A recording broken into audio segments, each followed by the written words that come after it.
This chapter is called Beneath. Noah and Grace were beneath the ark on level 3. Room 305, 306, 307. Grace had asked her grandfather for a complete tour of the ark, which was turning out to be anything but.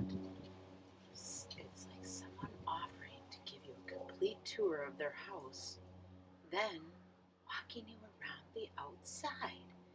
They were walking counterclockwise along a circular cement corridor that seemed to have no end. The walls were painted antiseptic white. The floor was gray and covered with some kind of rubbery material that muted their footsteps.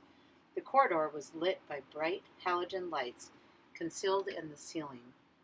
Every 30 steps or so was a metal door with an electronic lock that could only be opened by a magnetic key card.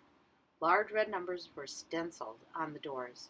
Noah Blackwood had a key card hanging around his neck on a lanyard, but had not slid it through a single lock. 308, 309, 310. How many rooms are there? Grace asked. Dozens. What are they used for? Storage, mostly. The first level beneath the ark had been very active, with keepers cleaning holding areas and observing their animals on color monitors, people driving electric carts filled with food, and white-aproned staff chopping vegetables and fruit and meats in large kitchen areas. The second level, where the hatchlings were, was quieter, but still busy. The lab-coated researchers hurrying in and out of the numbered rooms as they consulted electronic pads. The third level, where they were now, had no one in it at all, at least in the corridor. Where is everybody? All the levels below 1. Level 1 are secured, limited access. Why? Blackwood gave her a slight frown.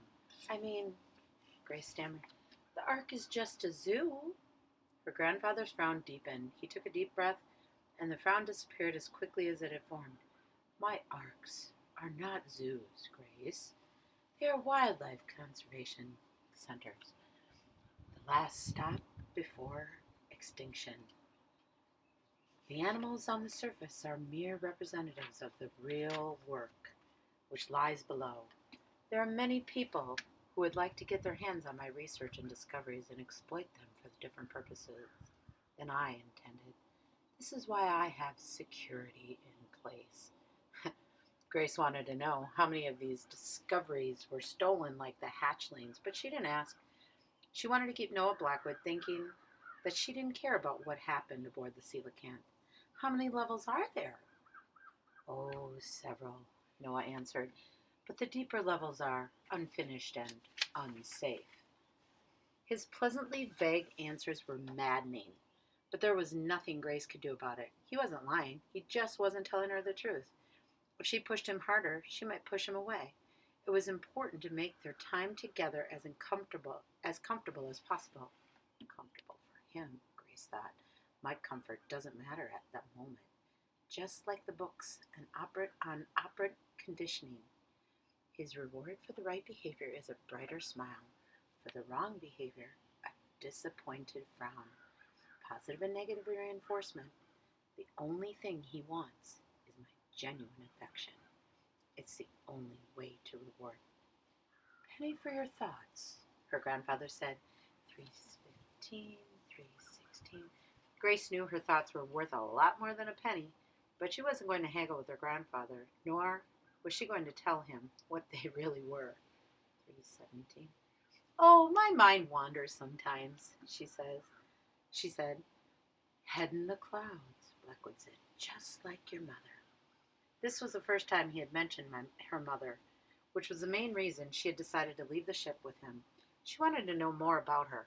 She wanted to know why her mother, with her dying words, had made Wolf promise to keep her away from the Noah Blackwood.